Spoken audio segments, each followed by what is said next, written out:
ಸಮನ್ವಯ ಸಮಿತಿ ಅಧ್ಯಕ್ಷ ಸಿದ್ದರಾಮಯ್ಯ ಹೊರಡಿಸಿದ್ದ ನೋಟಿಸ್ಗೆ ಅತೃಪ್ತ ಶಾಸಕರು ಉತ್ತರ ನೀಡಿದ್ದಾರೆ. ಬಿಜೆಪಿಯ ಆಪರೇಷನ್ ಕಮಲಕ್ಕೆ ಹೆದರಿ ತಮ್ಮ ಪಕ್ಷದವರನ್ನ ಒಂದೆಡೆ ಸೇರಿಸಲು ಸಿದ್ದರಾಮಯ್ಯ ಶಾಸಕಾಂಗ ಸಭೆ ಕರೆದಿತ್ತು. ಆಗ 4 ಹೊರತುಪಡಿಸಿ ಕಾಂಗ್ರೆಸ್ನ ಎಲ್ಲಾ ಕೈ ಶಾಸಕರು ಹಾಜರಾಗಿದ್ರು. ಗೈರಾದ ಹಿನ್ನೆಲೆಯಲ್ಲಿ ಸಿದ್ದರಾಮಯ್ಯ 4 ಶಾಸಕರಿಗೆ ನೋಟಿಸ್ ನೀಡಿದ್ರು.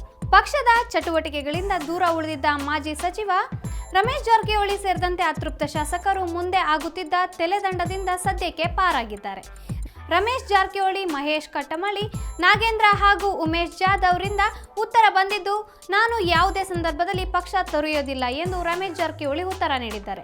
ಈ ಮೂಲಕ ರಮೇಶ್ ಜಾರಕಿಹೊಳಿ ಪಕ್ಷ ಬಿಡ್ತಾರೆ ಅನ್ನೋ ವದಂತಿಗೆ ಫುಲ್ ಸ್ಟಾಪ್ ಬಿದ್ದಿದೆ.